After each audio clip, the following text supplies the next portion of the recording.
et l'épreuve du budget 2025 à nouveau enclenchée par le gouvernement.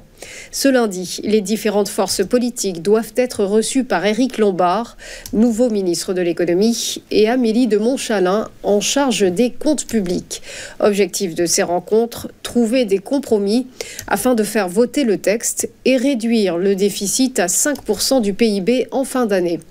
Dans un entretien aux Parisiens hier, Amélie de Montchalin a repoussé l'idée de hausse d'impôts qui pénaliserait les classes moyennes. La loi spéciale n'est pas tenable, a-t-elle rappelé. Chacun doit faire un pas, ce ne sera pas le budget idéal d'un parti, ce sera celui du pays, a insisté la ministre des Comptes publics, appelant les forces politiques au dialogue afin de trouver un terrain d'entente. Début des discussions ce matin à 9h avec Marc Fesneau, le patron du MoDem. Suivront Olivier Faure et Boris Vallaud pour le PS à midi. On poursuit avec le chiffre du week-end. 80 milliards de dollars. C'est le montant colossal que compte investir Microsoft dans des infrastructures consacrées à l'IA. Une somme dédiée pour moitié à développer des data centers situés aux États-Unis.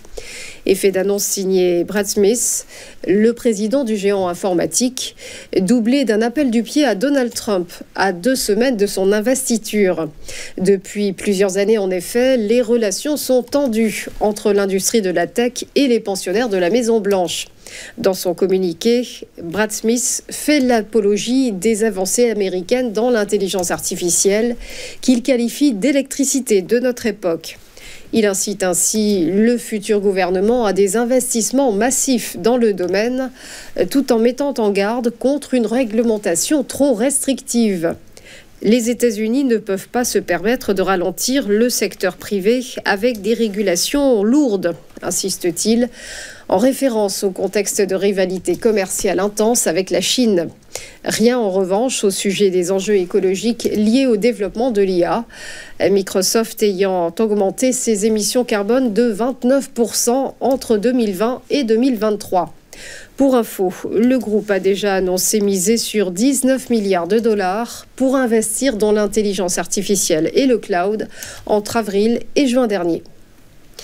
On termine avec Airbus qui manque de peu son objectif annuel de livraison fixé à 770 unités. L'avionneur européen devra donc se contenter d'un compteur bloqué à 765 appareils.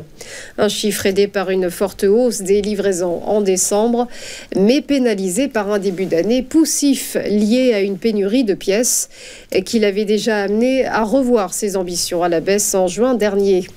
Airbus n'a pour le moment pas divulgué son nouvel objectif de livraison pour 2025, mais selon les prévisions de l'agence Bloomberg, le groupe devrait livrer 869 avions. On passe au point bourse, le rappel de la clôture des marchés vendredi dernier avec des places européennes dans le rouge, plombées par les marchés chinois. Le secteur du luxe et celui des spiritueux. Le CAC 40 a lourdement trébuché de moins 1,51%. La cote parisienne quitte les 7300 points et s'établit à 7282 points. Très précisément, elle s'est repliée de moins 0,43% en bilan hebdomadaire. À Francfort, le DAX allemand s'est délesté de moins 0,59% à 19 906 points. Et sur l'ensemble de la semaine, la cote allemande a grignoté plus 0,29%.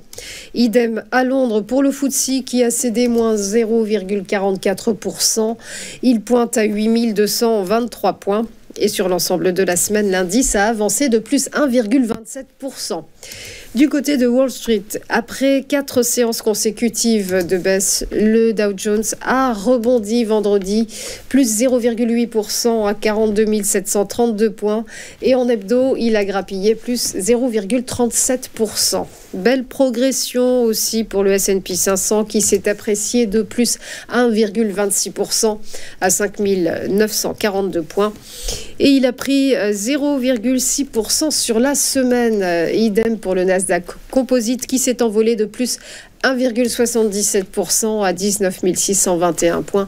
Et sur sa performance hebdomadaire, il affiche une hausse de 0,69%. Par ailleurs, le marché pétrolier a fortement grimpé. Le baril de Brent se négocie à 76,61 $ et s'est propulsé de 2,98% en hebdo. Quant au cours du WTI, il s'était lancé de plus 4,15% sur la semaine et pointe à 74,08 $. Du côté des devises, enfin, l'euro s'affiche à 1,0307 face au billet vert, en recul sur la semaine.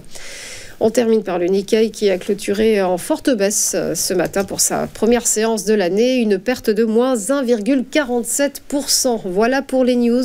On va marquer une pause, une page de pub et on va se retrouver juste après pour Chronocac. À tout de suite.